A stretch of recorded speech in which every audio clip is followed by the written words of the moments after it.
Welcome to 95 news. ప్రతిక్షణం ప్రజాక్షేమం కోసం ముందుగా పేపర్ వార్త కార్యక్రమానికి స్వాగతం.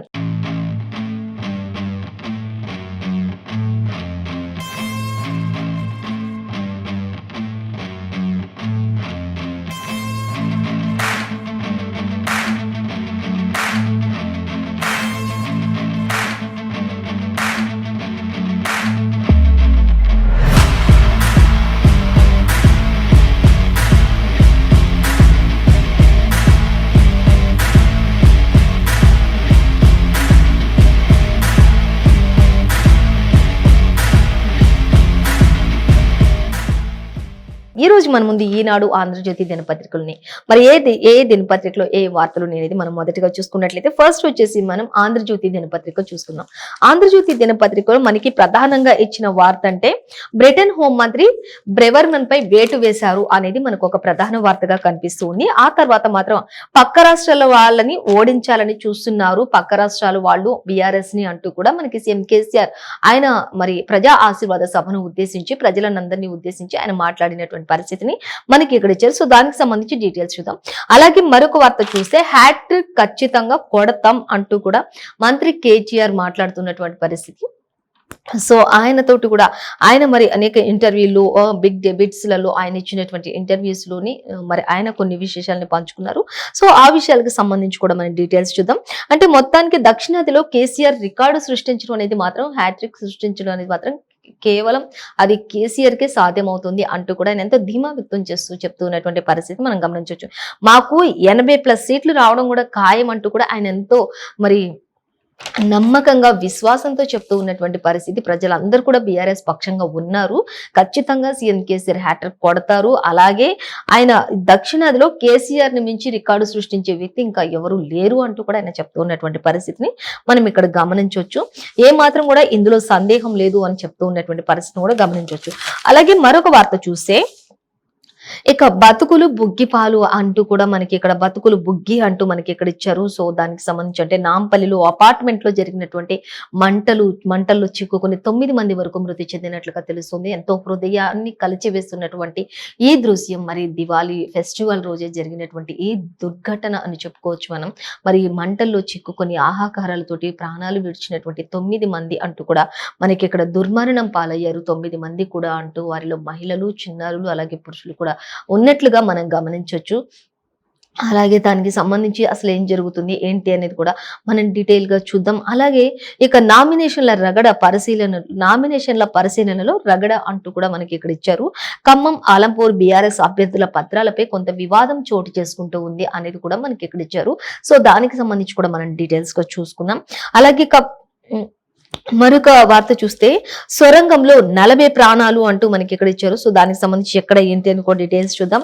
ఇక కోడికత్తి వ్యూహాలు అంటూ కూడా ఇక్కడ రేవంత్ రెడ్డి సతీ సమేతంగా మరి తిరుమల తిరుపతి దేవస్థానం దర్శించుకున్న పీకే వ్యూహకర్తగా ఉంటే ఇలాంటి కుట్రలే జరుగుతాయి అంటూ కూడా చెప్తూ ఉన్నారు. సో ఆయనకు సంబంధించి అలాగే ఇంకా మరి రేవంత్ రెడ్డి దంపతులు తిరుమల ఆలయంలోని దర్శనానంతరం మరి మీడియాతో మాట్లాడారు. ఆయన కూడా కొన్ని విషయాలు షేర్ చేసుకున్నాడు. ఇక 15న రాష్ట్రానికి రాహుల్ రాబోతున్నారు అంటూ కూడా ఆయన చెప్పడం జరుగుతూ ఉంది. ఇంకా కోడికత్తి వ్యూహాలు రచిస్తున్నారు కాబట్టి అవన్నీ కూడా పీకే వ్యూహకర్తగా ఉంటే ఇలాంటి కుట్రలే ఎక్కువగా జరుగుతూ ఉంటాయి అంటూ కూడా ఆయన చెప్పడం జరుగుతూ ఉన్నటువంటి పరిస్థితిని కూడా మనకి ఇక్కడ ఇచ్చారు. సో దానికి సంబంధించి కూడా మనం చూద్దాం డీటెయిల్స్. అలాగే ఎస్సీ వర్గీకరణ వేగిరానికే కమిటీ అంటూ 17న అమిత్ షా పర్యటన ఉండబోతుంది అంటూ ఒక క్వశ్చన్ మార్క్ అయితే మనకి పెట్టారు. అంటే ఉండబోతుందా లేదా దేనికి సంబంధించి అనేది మనకి ఇక్కడ ఇవ్వడం జరుగుతుంది. సో వాటికి సంబంధించి అన్ని కూడా మనం డీటెయిల్ గా చూసుకుంటూ వద్దాం. అలాగే ఫస్ట్ వచ్చేసి మనం బ్రిటన్ హోం మంత్రి బ్రేవర్మన్ పై వేటు అనేది మనం చూసినట్లయితే ఆమె స్థానంలోని జేమ్స్ క్లైవరీకి బాధ్యతలు అప్పగించారు. కేబినెట్ లోకి మాజీ ప్రధాని కమేరూన్ కు కూడా పిలుపునిచ్చారు అంటూ కూడా మనకి ఇక్కడ ఇవ్వడం జరుగుతుంది. అలాగే విదేశాంగ మంత్రిగా నియామకమయ్యారు. ప్రధాని రిషి సునాక్ కూడా కీలక నిర్ణయాలు తెలిపినట్లుగా తెలుస్తుంది, అప్పగించినట్లుగా తెలుస్తుంది. అలాగే సంచలనంగా మారినటువంటి కమేరూన్ పునరాగమనం అంటూ కూడా మనకి ఇవ్వడం జరుగుతుంది. మొత్తంగా అయితే డేవిడ్ కమేరూన్ కూడా తప్పించినట్లుగా తెలుస్తుంది అంటూ మనకి ఇక్కడ ఇవ్వడం జరుగుతుంది. అయితే దీనికి సంబంధించినటువంటి మరిన్ని డీటెయిల్స్ మాత్రం మనకి 12th పేజీలో క్లియర్ గా క్షుణ్ణంగా ఇచ్చారు. సో గమనించవచ్చు. మొత్తంగా బ్రిటన్ హోం మంత్రికి సంబంధించినటువంటి డీటెయిల్స్ మాత్రం మనకి మెయిన్ ప్రధానంగా అంటే ఆ హోం మంత్రి బ్రెవర్మన్ పై వేటు పడింది అనేది అయితే మనకి క్లియర్ గా ఇచ్చారు. ఆ ఆ స్థానంలో మరికొన్ని భర్తీ చేశారు అనేది మనకి క్లియర్ గా ఇచ్చారు. మిగతా 12 పేజీలో డీటెయిల్స్ అన్ని కూడా మనకి క్లియర్ గా ఇచ్చారు, ఏ కారణం చేత అనేది కూడా. అలాగే ఇక మరొక వార్త చూసినట్లయితే పక్క రాష్ట్రాల వాళ్ళు ఓడించాలని చూస్తున్నారు అంటూ సీఎం కేసీఆర్ చెప్తూ ఉన్నారు. సో దానికి సంబంధించి డీటెయిల్స్ చూస్తే తెలంగాణ ప్రజలు అత్యంత జాగ్రత్తగా ఉండాల్సిన సమయం ఆసన్నమైంది అంటూ కూడా ఆయన ప్రసంగిస్తున్నటువంటి ప్రతి ప్లేస్ లో కూడా ఇదే చెప్తూ ఉన్నారు. అలాగే మీ తీర్పుతో ప్రజాస్వామ్యం పరిణతి చెందాలి అంటూ కూడా వైఎస్ షర్మిల డబ్బులు కట్టలు పంపిస్తోంది అంటూ కూడా ఆయన చెప్తూ ఉన్నారు సీఎం కేసీఆర్. అలాగే కర్ణాటక డిప్యూటీ సీఎం 5 గంటల కరెంటుతో వస్తున్నాడు అంటూ కూడా చెప్తున్నారు. అంటే ఎవరెవరు మైనస్లు ఉన్నాయి, ఇప్పుడు తెలంగాణ రాష్ట్ర ప్రభుత్వంలో ఉన్నటువంటి అధికార బీఆర్ఎస్ పార్టీలో ఉన్నటువంటి ప్లస్లేంటి, రాబోయే ఎన్నికలు ఎలక్షన్ అనంతరం రాబోయే పార్టీలు ఏవైతే ఉంటాయో వాటి వల్ల ఒకవేళ అవొస్తే ఎలాంటి మైనస్లు ఉంటాయో, ఇప్పుడు ఎలాంటి ప్లస్ పాయింట్స్ లో ఉన్నారో కూడా ప్రజలందరికీ కూడా ఎంతో క్షుణ్ణంగా అర్థమయ్యే రీతిలో ప్రజలకు వివరిస్తున్నారు సీఎం కేసీఆర్. అయితే వైఎస్ఆర్టీపీ అధ్యక్షురాలు మరి వైఎస్ షర్మిల డబ్బుల కట్టలు పంపిస్తున్నారు ఎలక్షన్స్ కి సంబంధించి పంచడానికి అంటూ కూడా ఆయన చెప్తున్నారు. అలాగే ఇంకా చూసినట్లయితే ఇంకా కర్ణాటక డిప్యూటీ సీఎం 5 గంటలే కరెంటు అంటున్నారు. మరి ఇప్పుడు 24 గంటలు ఉచిత కరెంట్ ఏమవుతుంది, అప్పుడు మీకు ఎంత ఇబ్బంది అవుతుంది అంటూ కూడా చెప్తూ ఉన్నారు. అలాగే ఇంకా మనం చూస్తే గొప్పలు చెబుతున్నాడు కానీ ఇక్కడ 24 గంటలు ఇస్తున్నామంటూ 5 గంటల కరెంట్ ఒక చోట ఇస్తున్నామని చెప్పి గొప్పలు చెప్తున్నాడు. ఇక్కడే 24 గంటల కరెంట్ ఇస్తున్నాం, మరి మనమేం చెప్పుకోవాలి అంటూ కూడా చెప్తూ ఉన్నారు. ఇక యూపీలో గంగా నది ఉన్నప్పటికీ కూడా మంచి నీటికి దిక్కులేని పరిస్థితి అక్కడ కొనసాగుతుంది అంటూ కూడా ఆయన చెప్తూ ఉన్నారు. కాంగ్రెస్ అధికారంలోకి వచ్చేది లేదు, చచ్చేది లేదు, కానీ ఇక్కడ ఇప్పుడు చూస్తే ప్రజలందరినీ మభ్యపెట్టి 6 గ్యారెంటీలు అంటూ వారంటీ లేని గ్యారెంటీలతోటి ముందుకొస్తున్నారు అంటూ కూడా ఆయన చెప్తూ ఉన్నటువంటి పరిస్థితి మనం గమనించవచ్చు. అలాగే ఇంకా మనం చూసినట్లయితే త్వరలోనే భద్రాద్రి రామయ్యను దర్శించుకుంటా నర్సంపేట, దమ్మపేట, బోర్గంపాడు సభలోని సీఎం కేసీఆర్ ప్రసంగించారు ప్రజలందరినీ ఉద్దేశించి. అలాగే ఇతర పార్టీ నేతలకు సంబంధించి ఇతర పార్టీల అధికారంలోకి ఇస్తే ఏ విధంగా ఉంటది రాష్ట్ర ప్రభుత్వం, ఏ విధంగా తయారవుతుంది, పచ్చగా ఉన్నటువంటి తెలంగాణ రాష్ట్ర ప్రభుత్వం అప్పుడు ఏ విధంగా ఉంటది అనేది కూడా ఆయన తెలియజేస్తున్నటువంటి పరిస్థితిని మనం ఇక్కడ గమనించవచ్చు. అలాగే మరొక వార్త చూసి హ్యాట్రిక్ కొడతారు అంటూ కూడా మరి మంత్రి కేటీఆర్ చెప్తున్నారు. దక్షిణాదిలో కేసీఆర్ రికార్డు సృష్టిస్తారు అంటూ కూడా చెప్తున్నారు. మాకు ఖచ్చితంగా 80+ సీట్లు రావడం ఖాయం, 80+ సీట్లు రావడం అనేది ఖాయం అంటూ కూడా ఆయన ఎంతో ధీమా వ్యక్తం చేస్తున్నారు మంత్రి కేటీఆర్. అలాగే ఇంకా చూద్దాం, ఇక రెండో స్థానం కోసమే కాంగ్రెస్, బీజేపీ అన్ని పోటీ చేస్తున్నాయి అంటూ కూడా చెప్తున్నారు. గెలిచేది మరి గెలిచాక మహారాష్ట్రను కూడా అడుగు పెడతాం అంటూ కూడా చెప్తున్నారు. ఇప్పుడైతే మేము గెలుస్తాం, ఖచ్చితంగా గెలిచిన తర్వాత మహారాష్ట్రలో కూడా అడుగు పెడతాం, దానికి కొంచెం టైం ఉంది అన్నట్లుగా చెప్తూ ఉన్నారు. అలాగే ఇంకా మనం చూసినట్లయితే చెప్తూ ఉన్నారు, ఎన్టీఆర్ చేయలేనిది ఆయన శిష్యుడు చేస్తారు. అలాగే 2018లో పార్టీని విలీనం చేయాలనుకున్నామంటూ కూడా చెప్తున్నారు. ఇక మా నేతలు రాజకీయ భవిష్యత్తుకు హామీ ఇవ్వాలి అంటూ కూడా చెప్తున్నారు. అందుకే టీఆర్ఎస్ ను కాంగ్రెస్ లో విలీనం చేయలే అంటూ కూడా ఆయన చెప్తున్నారు. అలాగే ప్రజల్లో మా పాలనపై వ్యతిరేకత అస్సలు ఎక్కడ కూడా లేదు అంటూ కూడా మంత్రి కేటీఆర్ స్పష్టంగా చెప్తూ ఉన్నారు. అలాగే అంటే ఎండి ఆర్కే తోటి కేటీఆర్ ముఖాముఖితో ఆయన కొన్ని ఫేస్ టు ఫేస్ కొన్ని షేర్ చేసుకున్నారు. ఆ విషయాలన్నీ కూడా మనకి ఇక్కడ అంటే బిగ్ డెబిట్ అనుకోవచ్చు ఇది. ఆ డెబిట్ లోని ఆయన అనేక విషయాలు మరి ఆర్కేతో షేర్ చేసుకున్నారు. ఎండి ఆయనతో షేర్ చేసుకున్న అనేక విషయాలు, ఆంధ్రజ్యోతి ఏబిఎన్ మరి ఎండితో షేర్ చేసుకున్నటువంటి కొన్ని విషయాలు మనకి ఇక్కడ ప్రస్తావించారు. సో అవే ఇప్పుడు మనం చూసుకుంటున్నాం. అలాగే ఇంకా ప్రజల్లో చూస్తే మా పాలనపై ఎక్కడ కూడా వ్యతిరేకత లేదు అని చెప్తున్నారు.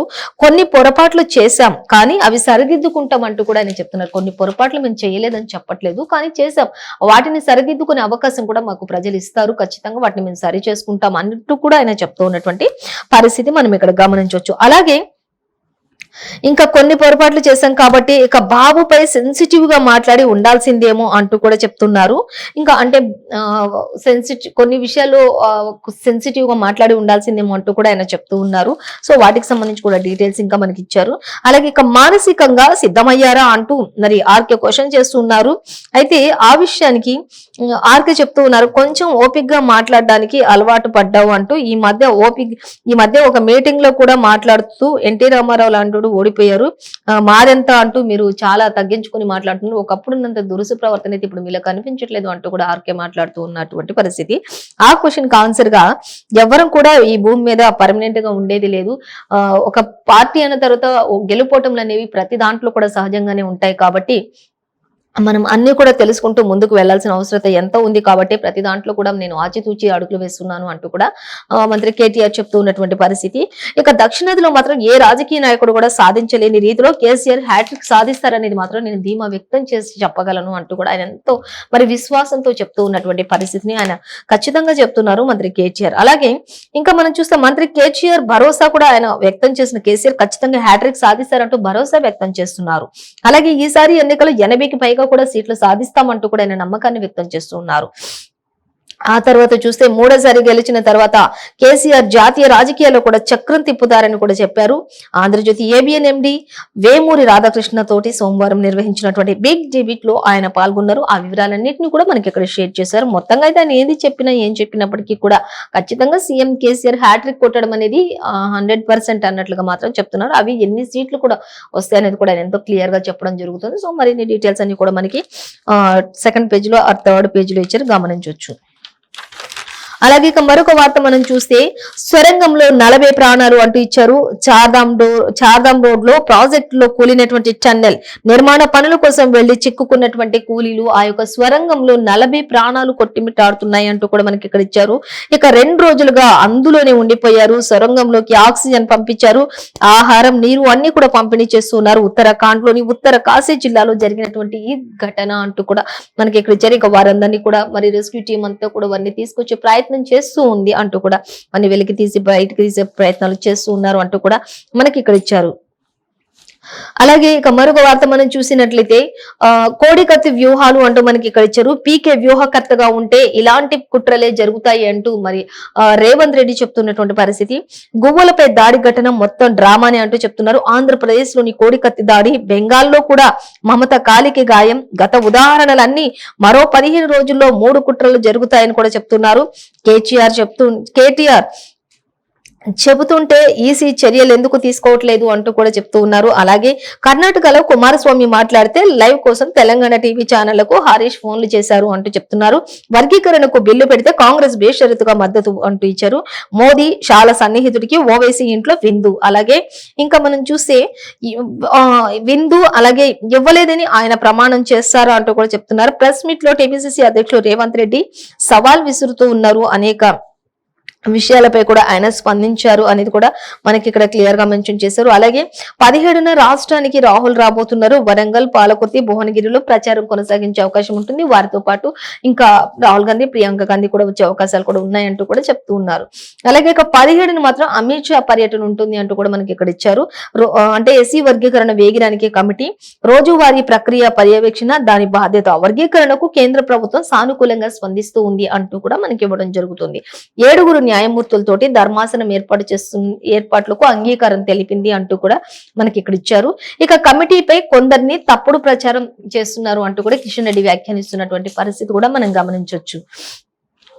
అలాగే ఇక నామినేషన్ల పరిశీలనలో రగడ అనేది కూడా చూస్తే మనం దానికి సంబంధించి ఖమ్మం, ఆలంపూర్ బీఆర్ఎస్ అభ్యర్థుల పత్రాలపై కొంత వివాదం నెలకొంటుంది అనేది కూడా మనకి ఇక్కడ ఇవ్వడం జరుగుతుంది. ఫామ్ 26 లోని నిబంధనలకు మంత్రి పువ్వాడ పాటించలేదు. నిబంధనలు అక్కడ ఉన్నటువంటి నిబంధనలు ఏవి కూడా పాటించలేదు పువ్వాడ అనేది కూడా అక్కడ ఒక రగడ కొనసాగుతుంది. దీని విషయంలోనే అనేది కూడా ఫిర్యాదు చేసినప్పటికీ కూడా ఆర్ఓ ఆమోదించారు. తొమ్మల ఆరోపణలు చేస్తూ ఉన్నారు ఆయనపై అంటూ కూడా మనకి ఇక్కడ ఇచ్చారు. ఇక నాడు కూడా ఇలానే చేశారు, నామినేషన్ సక్రమమే అంటూ అజయ్ చెప్తూ ఉన్నారు. ఇక బీఆర్ఎస్ అభ్యర్థి ఉద్యోగ వివరాలు లేవంటూ హైడ్రామాలు ఆడుతున్నటువంటి పరిస్థితి కూడా కొనసాగుతుంది. మరి ఏ వ్యక్తి అయినా సరే నామినేషన్ దాఖలు చేసినప్పుడు తనకున్నటువంటి అప్పులు వివరాలు, కుటుంబ వివరాలు అన్నింటినీ కూడా అక్కడ పొందుపరచాలి. కానీ అవేమీ పొందుపరచకపోయినప్పుడు కూడా యాక్సెప్ట్ చేస్తూ ఉన్నారు అంటూ కూడా ఇక్కడ కొంత రగడైతే స్టార్ట్ అవుతుంది అనేది కూడా ఇచ్చారు. బీఆర్ఎస్ వాళ్ళు చాలా మంది ఇలానే చేస్తున్నారు, కానీ ఎందుకు వారిని పట్టించుకోకుండా చేస్తున్నారు అనేది మాత్రం మనకి ఇక్కడ ఇవ్వడం జరుగుతుంది. అలాగే ఇంకా చూద్దాం. ఇక బీఆర్ఎస్ అభ్యర్థి ఉద్యోగ వివరాలు లేవంటూ హైడ్రామా ఆడుతున్నారు. తిరస్కరించాలంటూ ఆలంపూర్ ప్రత్యర్థులు వాగ్వాదానికి దిగారు అనేది కూడా మనకి ఇక్కడ ఇచ్చారు. ఇక ఆర్ఓ వాహనం ముందు బైఠాయించి ఉద్రిక్తత పరిస్థితులు కూడా నెలకొల్పారు. అక్కడ నామినేషన్ పెండింగ్ లో పెట్టాలని చెప్పేసి ఈసీకి కాంగ్రెస్ ఫిర్యాదు చేసింది అనేది కూడా మనకి ఇక్కడ ఇవ్వడం జరుగుతుంది. అలాగే ఇంకా మనం చూస్తే గజ్వేల్లోని 114 నామినేషన్లకు ఆమోదం తెలిపారు, 13 తిరస్కరణ చేశారు అంటూ వచ్చారు. ఇక రాష్ట్ర వ్యాప్తంగా చూస్తే 608 నామినేషన్లు తిరస్కరణ చేసినట్లుగా బీఎస్పీని కూడా బీఎస్పీలో కూడా 8 అంటూ కూడా మనకి ఇక్కడ ఇవ్వడం జరుగుతుంది. ప్రచార ప్రకటనలపై 3 పార్టీలకు ఈసీ నోటీసులు కూడా జారీ చేసినట్లుగా తెలుస్తుంది అంటూ కూడా మనకి క్లియర్ గా మెన్షన్ చేశారు. అయితే వీటికి సంబంధించినటువంటి ఇంకా మరిన్ని డీటెయిల్స్ కూడా మనకి థర్డ్ పేజీలో ఇచ్చారు చూడొచ్చు. మొత్తంగా అయితే నామినేషన్ పరిశీలనలో అక్కడ ఉన్నటువంటి డీటెయిల్స్ ఏవైతే ఇవ్వాలో ఆ డీటెయిల్స్ అన్ని కొన్ని పాటించకపోవడం వల్లే అక్కడ రగడ స్టార్ట్ అయింది అనేది కూడా తెలుస్తుంది. కొంతమందిని మరి తిరస్కరించాలి అంటూ కూడా కాంగ్రెస్ కూడా వారిపై తిరగబడటం జరుగుతూ ఉన్నటువంటి పరిస్థితిని మనకి ఇక్కడ ప్రస్తావించారు, గమనించవచ్చు. సో అలాగే ఇక మరొక వార్త మనం చూసినట్లయితే ఇంకా నాంపల్లిలోని బజార్ ఘాట్ లో అగ్ని ప్రమాదం జరిగిన అపార్ట్మెంట్ లో నుంచి ఓ చిన్నారిని మరి బయటకు తీసుకొస్తున్నటువంటి సహాయక సిబ్బంది పైన హోల్స్ లో నుంచి విండోని పగలగొట్టేసి ఆ హోల్స్ లో నుంచి మరి సహాయక సిబ్బంది ద్వారా పైనుంచి కిందికి దించుతున్నటువంటి హృదయ విదారకమైనటువంటి కొన్ని ఘటనలు అక్కడ నాంపల్లిలో బజార్ ఘాట్ లో జరిగినటువంటి అగ్ని ప్రమాదం అగ్ని కీలలకు ఎంతో మరి 9 మంది వరకు ఇప్పటికే మృతి చెందినట్లుగా తెలిసింది. అప్పటికే అందరినీ హుటాహుటిన మరి హాస్పిటల్ కి తరలించడం కూడా జరిగింది. అయినప్పటికీ కూడా మరి ప్రాణ నష్టం అయితే జరిగింది. ఇంకా బతుకులు బుగ్గయ్యాయి. మరి దీపావళి పండుగ రోజున జరిగినటువంటి ఈ విషాద ఘటన అని చెప్పుకోవచ్చు మనం. ఇక నాంపల్లిలోని అపార్ట్మెంట్ లో మంటలు, 9 మంది దుర్మరణం, ఒకరి పరిస్థితి విషమంగా ఉంది ఇప్పటికే అంటూ ఇచ్చారు. ఇక మృతుల్లో 7గురిది ఒకే కుటుంబం కావటం ఎంతో మరి బాధాకరమైనటువంటి విషయం, ఇది గమనించాల్సిన విషయం అంటూ ఇచ్చారు. ఇక వీరిలో రాత్రే తల్లి ఇంటికి వచ్చిన కూతురు అంటూ కూడా వీరిలో మొత్తంగా ఆ రోజు రాత్రి తల్లి ఇంటికి ఒక కూతురు వచ్చింది అంటూ కూడా మనకి ఇక్కడ ఇవ్వడం జరుగుతుంది. అంటే ఫెస్టివల్ నేపథ్యంలోని అంటూ కూడా ఇచ్చారు. అలాగే ఆమె 2 పిల్లలు కూడా గ్రౌండ్ ఫ్లోర్ లోని ప్లాస్టిక్ ఉత్పత్తులకు సినిమాల్లోని పేలుళ్ల దృశ్యాల చిత్రీకరణకు ఉపయోగించే కెమికల్స్ డ్రమ్ములు నిల్వ చేస్తున్నటువంటి ఈ విషయంలో షార్ట్ సర్క్యూట్ తో భారీ పేలుడు కూడా సంభవించింది అంటూ ఇచ్చారు.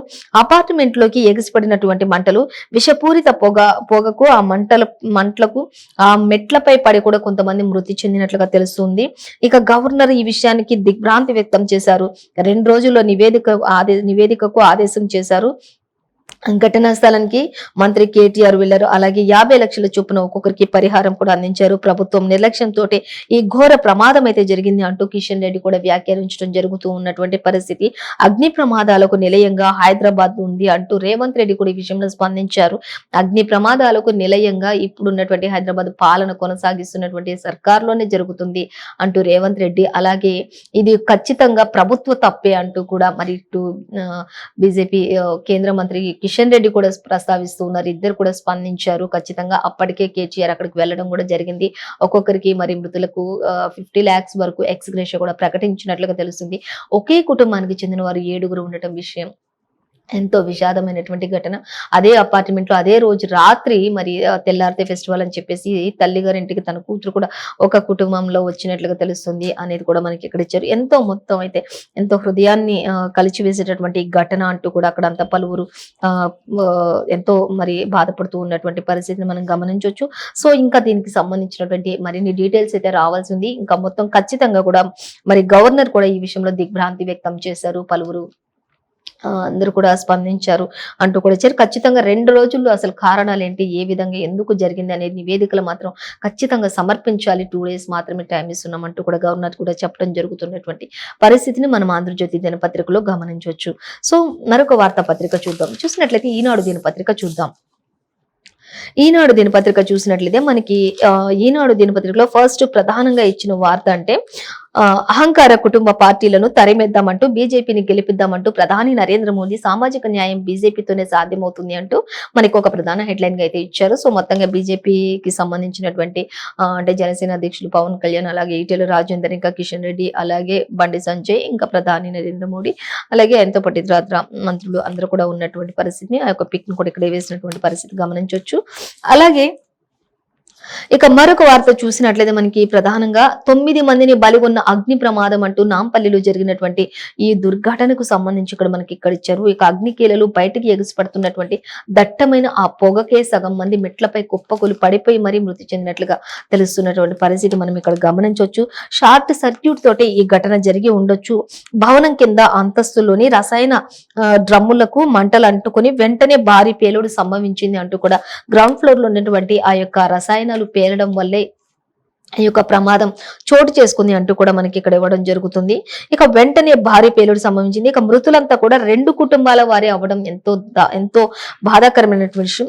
ఇక మరో 10 మంది మాత్రం అపస్మారక స్థితిలోకి ఉన్నారు అంటూ సీఎం కేసీఆర్ వీళ్ళందరి విషయంలో కూడా చాలా దిగ్భ్రాంతి వ్యక్తం చేస్తున్నటువంటి పరిస్థితి కూడా మనం ఇక్కడ గమనించవచ్చు. మృతుల కుటుంబాలకు 5 లక్షలు అంటూ మనకి ఇక్కడ ఇవ్వడం జరుగుతుంది. 5 లక్షల చొప్పున పరిహారం అంటూ మనకి ఇక్కడ ఇచ్చారు. సో ఈనాడు దినపత్రికలో మనకి చూద్దాం ఇంకా దీనికి సంబంధించినటువంటి మరిన్ని డీటెయిల్స్ అన్ని కూడా మనకైతే సెకండ్ పేజ్ లో ఇచ్చారు, చూడొచ్చు. మొత్తంగా భవనంలో నుంచి వచ్చిన నారిని మరి రెస్క్యూ టీం అంతా కూడా కింద నుంచి యొక్క మరి వాళ్ళ సహాయంతో పైనుంచి కొందరు కింద నుంచి కొందరు ఉండి ఒక చిన్న బాలుని ఆ విండోస్ పగలగొట్టేసి ఆ విండోస్ లో నుంచి బయటకు అందిస్తున్నటువంటి దృశ్యాన్ని కూడా మనకి ఇక్కడ ఇచ్చారు, చూడొచ్చు, గమనించవచ్చు. ఆ దట్టమైన పొగలకి ఆ మంటలకి ఆ భయానికి కూడా చాలా మంది ఒకే కుటుంబం ఇద్దరు కూడా మరి 2 కుటుంబాలకు చెందిన వారి 9 మంది కూడా కావడం ఎంతో బాధాకరమైన అంటే ఫెస్టివల్ సందర్భంగా కొందరు రిలేటివ్స్ కూడా వస్తూ ఉంటారు కాబట్టి అక్కడ ఈ ప్రమాదం ఘటన జరిగింది. మొత్తంగా దీనికి సంబంధించి అయితే కెమికల్ డ్రమ్ములు కింద గ్రౌండ్ ఫ్లోర్ లో ఉండటం వల్ల భారీ పేలుడు సంభవించడంతో ఈ ప్రమాదం జరిగింది అనేది మరి ఇక్కడ క్లియర్ గా మెన్షన్ చేశారు. మరో 2 రోజులు ఇంకా పూర్తి సమాచారం కూడా మరి రావాలి అంటూ కూడా గవర్నర్ కూడా ఆదేశాలు జారీ చేశారు. గవర్నర్ కూడా మరి తీవ్ర దిగ్భ్రాంతి వ్యక్తం చేసినటువంటి పరిస్థితి. ఇంకా మంత్రి కేటీఆర్ కూడా అక్కడికి వెళ్లారు, అంత పరామర్శించినటువంటి పరిస్థితి కూడా కొనసాగుతూ ఉంది. సో మరొక వార్త మనం చూసినట్లయితే కాంగ్రెస్ నేతల అహంకారం అణిచివేద్దామంటూ కూడా ఇక్కడ మనకి కేసీఆర్ చెప్తూ ఉన్నారు. ప్రజలు ఓటుతోని వారికి బుద్ధి చెప్పాలి అంటూ కూడా సీఎం కేసీఆర్ చెప్తున్నారు. కాంగ్రెస్ కు అహంకారం ఎక్కువ, ఆ అహంకారాన్ని మన మాటలతో కాదు కానీ ఓటుతోటే వాళ్ళకి బుద్ధి చెప్పాలి అంటూ కూడా కేసీఆర్ చెప్తూ ఉన్నారు. అభివృద్ధి సంక్షేమం ఆగవద్దు అంటే మాత్రం బారాసాను గెలిపించండి, కారు గుర్తుకే ఓటు వేయండి అంటూ కూడా చెప్తూ ఉన్నటువంటి పరిస్థితి మనం గమనించవచ్చు. అలాగే ఇంకా మనం చూస్తే అలాగే అభివృద్ధి సంక్షేమం ఆగొద్దు అంటే మాత్రం బారసను గెలిపించాలి. అశ్వరావుపేట, పినపాక, భద్రాచలం, నర్సంపేట నియోజకవర్గాలలో ప్రజా ఆశీర్వాద సభల్లోని సీఎం కేసీఆర్ అనేక విషయాల గురించి మనకి ఇక్కడ వివరించినట్లుగా తెలుస్తుంది. ఆయన ప్రతి ఒక్కరిని కూడా క్వశ్చన్ చేస్తున్నారు. మనం అభివృద్ధి ఎలా ఉంది ఏంటి అంటూ కూడా అడుగుతూ ఉన్నారు. అలాగే ఇంతకు ముందు ఎలా ఉండేది, 9.5 ఏళ్లలో ఈ యొక్క తెలంగాణ రాష్ట్ర ప్రభుత్వం ఎన్ని దేశాలకు ఆదర్శంగా ఉంది, ప్రపంచం నలుమూలల నుంచి కూడా మరి తెలంగాణ రాష్ట్రం వైపు చూసే విధంగా ఎంత అభివృద్ధిని చేశాం మనం అంటూ కూడా మరి సీఎం కేసీఆర్ చెప్తూ ఉన్నారు. అలాగే ది సేమ్ టైమ్ లో మంత్రి కేటీఆర్ కూడా చెప్తూ ఉన్నారు, ఖచ్చితంగా హ్యాట్రిక్ కొట్టడం ఖాయం, 80+ సీట్స్ రావడం కూడా ఖాయం అంటూ కూడా ఆయన ఎంతో ధీమా వ్యక్తం చేస్తున్నటువంటి పరిస్థితి. సో వాటికి సంబంధించినటువంటి ఇంకా మరిన్ని డీటెయిల్స్ కూడా మనకి సెకండ్ పేజ్ లో ఇచ్చారు, గమనించవచ్చు. సో ఈ రోజు అయితే మనకి ఏ పేపర్ లో చూసినా కూడా మెయిన్ అంటే పార్టీల గురించి, అంటే ఎలక్షన్స్ మూమెంట్ కాబట్టి వాటి గురించి, ఇంకా ఎంతో హృదయాన్ని కలిచివేసే విషయం అంటే నాంపల్లిలో జరిగినటువంటి ఘటన, అగ్ని ప్రమాద ఘటన అని చెప్పుకోవచ్చు. సో వాటికి సంబంధించి ఇంకా మనకి ప్రతి పేపర్ లో కూడా సేమ్ యాజ్ టీజ్ గా ఇచ్చారు. ఇదండి వాటి పేపర్ వార్త కార్యక్రమంలోని విశేషాలు. మరొక పేపర్ వార్త కార్యక్రమం తోటి మళ్ళీ రేపు కలుసుకుందాం. అంతవరకు చూస్తూనే ఉండండి 95 న్యూస్.